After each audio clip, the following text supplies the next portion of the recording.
Bonjour à toutes et à tous et bienvenue dans cette vidéo où on va parler d'UDP, de TCP et de ce qui les différencie tous les deux. Dans l'animation suivante, on va voir ce qui se passe lors d'un envoi de données TCP. Et après, on verra juste ce que ça donne en UDP. Donc la machine de gauche, elle a un message à envoyer et elle va le faire avec TCP. Il est trop gros, alors elle le coupe en trois et elle envoie la première partie. Le destinataire reçoit le premier segment et renvoie un accusé réception. La machine de gauche envoie le second segment. Et pas de chance, il se perd en route. Mais la machine de gauche, elle n'en sait rien, alors elle envoie le segment numéro 3.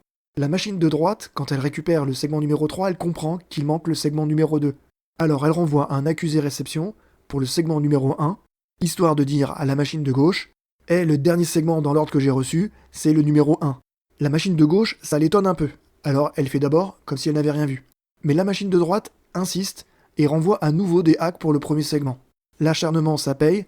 La machine de gauche comprend qu'elle doit renvoyer le segment numéro 2, car son destinataire ne l'a pas reçu. La machine de droite reçoit le segment qui lui manquait, et retourne directement un accusé réception pour le segment numéro 3, comme pour dire « c'est bon, j'ai tout jusqu'au segment 3, envoie le 4 si t'en as un ».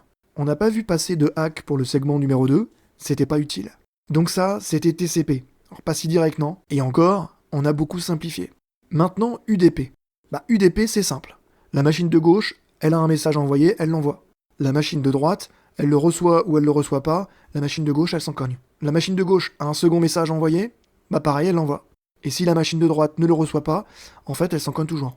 Et ainsi de suite. C'est plus incertain, c'est moins fiable, mais on voit que c'est aussi beaucoup plus simple et plus rapide. Et encore là, on a envoyé 3 messages. Je les ai notés P1, P2, P3 pour me simplifier la vie, mais cette fois, on n'était pas sur un message découpé en 3, on était carrément sur 3 messages. En UDP, on ne fragmente pas. UDP, c'est comme pour TCP le niveau 4 de la couche OSI, la couche qui gère le transport des données. Quand on envoie un payload avec UDP, on lui ajoute un header UDP, et dans cet header, on précise un port d'origine et un port de destination.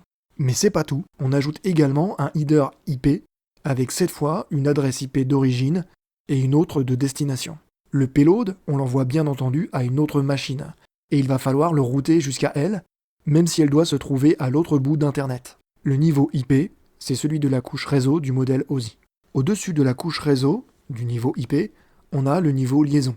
Tout dépend de la liaison, mais souvent pour nous ce sera de l'Ethernet, avec en tête dans ce cas, une adresse MAC d'origine et une adresse MAC de destination. Ça, c'est notre trame Ethernet. Si on avait choisi TCP plutôt qu'UDP, ça aurait la même allure générale, sauf qu'on n'aurait pas ajouté une en-tête UDP, on aurait ajouté une en-tête TCP. Mais l'allure c'est une chose et le comportement ensuite en est une autre. Le choix de TCP ou de UDP, ça fait une grosse différence.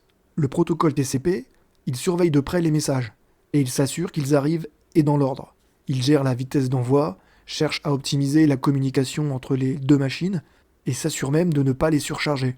Il s'agit d'un protocole connecté, la communication se fait via une connexion. Si vous voulez une introduction à TCP, je vous mets le lien ici d'une de mes précédentes vidéos. Mais bref, TCP c'est plus élaboré, et l'entête aurait été plus complexe.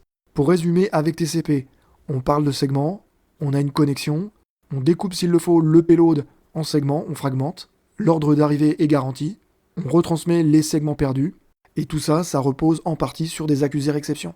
Mais UDP alors, quand on n'a pas spécialement de contraintes de fiabilité, plutôt que de faire du TCP, on peut tout simplement rester sur de l'UDP. Ça, c'est quand la rapidité prime sur la fiabilité, comme pour le streaming, le DNS, le DHCP par exemple. Pour résumer, avec UDP, on parle pas de segments mais de datagrammes, on n'a pas de connexion, on n'a pas de garantie de réception ni d'ordre, on est en best effort. Avant de se quitter, un petit mot sur les sockets.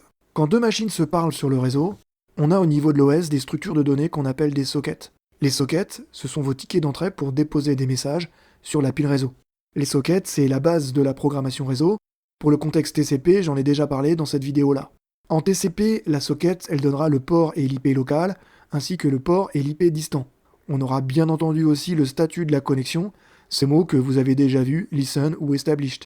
Avec TCP, les sockets des deux machines connectées doivent garder une cohérence forte parce qu'elles sont liées et parce qu'elles collaborent ensemble pour garantir la bonne tenue des échanges. En UDP, le contexte est plus simple, mais on a bien entendu aussi besoin des sockets.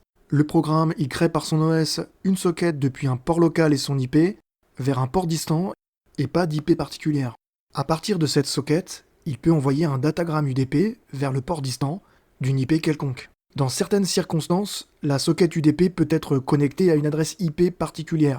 Cela signifie que l'OS mémorise la destination par défaut pour les envois et filtre les paquets entrants, mais il n'y a toujours pas de connexion réelle comme en TCP. Merci à tous et à bientôt.